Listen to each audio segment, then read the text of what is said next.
최근 문재인의 재산을 싹 다 몰수하라고 하여 화제입니다. 도대체 문재인의 재산이 얼마나 되고 또한 무슨 이유로 몰수하라는 걸까요? 일단 문재인의 재산부터 공개해드리겠습니다. 공식적으로 등록된 자료에 의하면 토지 4억 8,600만원, 건물 25억 7,200만원, 자동차 2,200만원, 예금 7억 8천만원, 증권 1천만원 정도의 채무는 16억 원 정도 있습니다. 대략 총 20억 원대라고 생각하면 되는데, 아니 20억? 대통령 재산이 그렇게 많지는 않네 라고 생각하는 분들이 많을 겁니다. 하지만 문재인은 그게 다가 아닙니다. 일반 서민들은 상상할 수도 없는 삶을 살고 있다고 생각하면 됩니다. 매일 농사 짓는 사진을 올리고 공식 재산도 얼마 안 된다고 하니 좌파 사람들, 특히 민주당 지지자들은 검소하게 산다고 생각하는 사람들이 많은데, 일단 문재인의 수입은 연금 월 1,400만 원이 있습니다. 그 외에도 책방 수입 등 여러 가지가 있지만 그건 이따 설명드리겠습니다. 우선 문재인은 매달 월 1,400만 원 정도를 받아갑니다. 대통령 연금입니다. 심지어 세금도 내지 않습니다. 대한민국 국민이라면 누구나 내는 세금조차 내지 않습니다. 또한 비서실 활동비 1억 1,400만 원, 차량 지원비 1억 2천만 원, 해외여행비 8,500만 원, 민간 진료비 1억 2천만 원, 간병비 지원비 8,700만 원 등이 대통령 예우입니다. 참고로 말이 전직 대통령 예우지 현재 전직 대통령으로 이 예우를 받고 있는 사람은 문재인 단 한 명뿐입니다. 심지어 아까 문재인 재산에 차량도 2천만 원 정도라고 적혀 있었는데 사실 차량 지원비가 어마어마하기 때문에 현대 제네시스의 최고급 세단을 타고 다닙니다.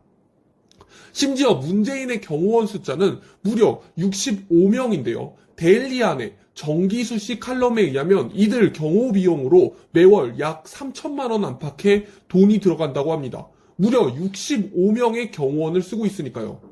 또한 김 비대위원장은 문재인의 혜택을 총정리해 비판했는데 문재인의 사저는 1,000평이 넘습니다. 1,000평이 넘는다는 겁니다.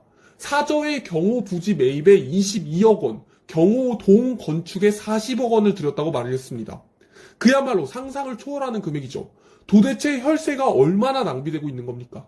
자, 그럼 박근혜 대통령은 어떠한 혜택을 받고 있을까요? 일단 대통령 연금을 받을 수 없습니다. 문재인은 약 1,400만 원 정도를 받는데 박근혜 대통령은 일반 연금을 받아야 하는 것입니다. 또한 비서관이나 운전기사도 받을 수 없습니다.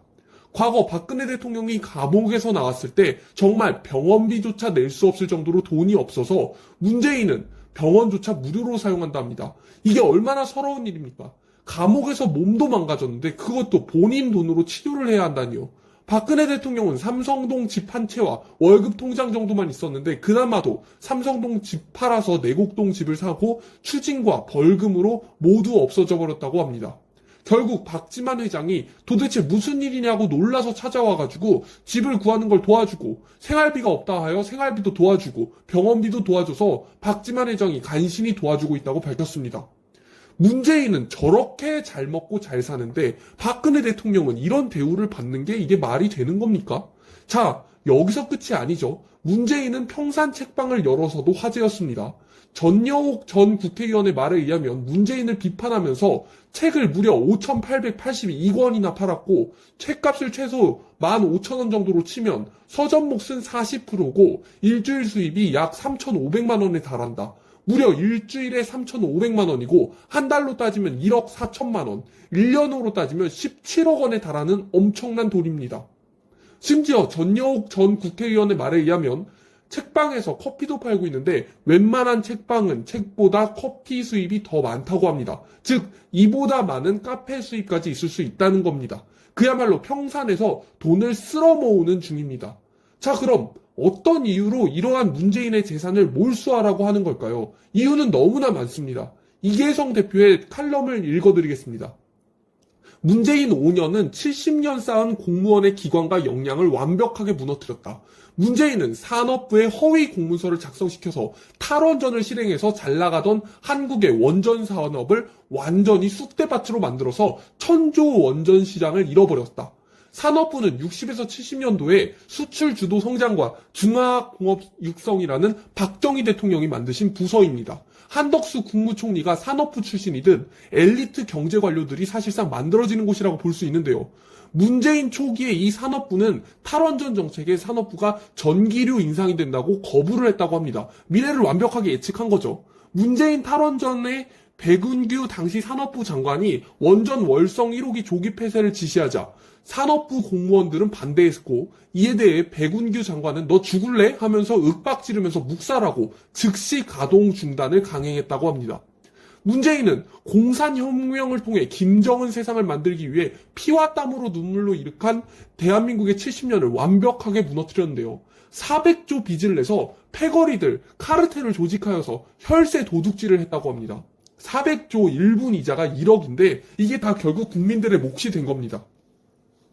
태양광 카르텔, 철근 없는 아파트 주택공사 카르텔, 심지어 세계 잼버리 새만금 카르텔, 좌익 시민단체 카르텔, 북한 퍼주기 카르텔 등등 대한민국을 거덜내놓고 이재명 민주당은 괴담 정치로 나라를 망치고 있습니다. 심지어 이재명은 이보다 빚을 더 내자고 하고 있죠.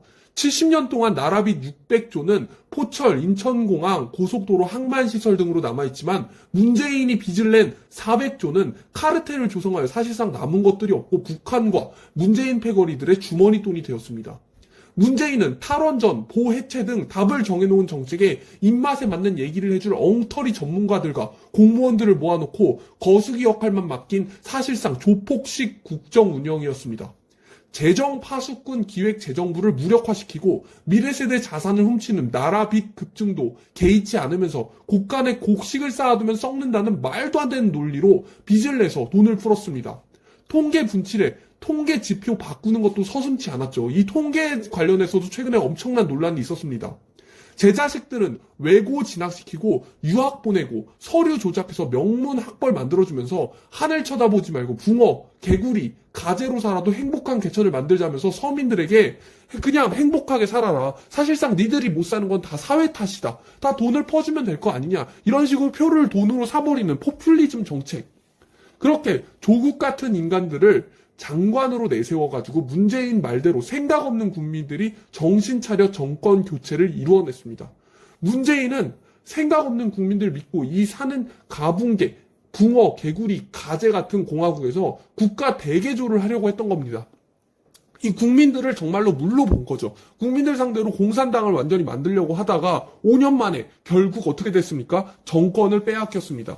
현명한 국민들이 이룬 대한민국의 기적이라고 볼 수 있는 거죠. 자, 이를 자유민국당의 대표 고영주 변호사가 정리했는데요. 1번, 탈원전 피해 1000조 원. 23년도 1월 1일부터 전기료 9.5%를 인상시키고 가스, 공공요금 인상은 전기료가 주요 원인이 되었습니다. 그렇게 한전 부채는 50조 원이 되어버렸고 문재인은 5년간 쌓인 손실액이 천문학적인 돈인 11조 원입니다. 월성 1호기 폐쇄로 손실액이 2조 원이 되고요. 한전공대 설립 비용으로 1조 6천억 원을 만들었습니다. 이러한 이유로 고영주 변호사는 문재인의 재산 몰수를 요구한다고 합니다.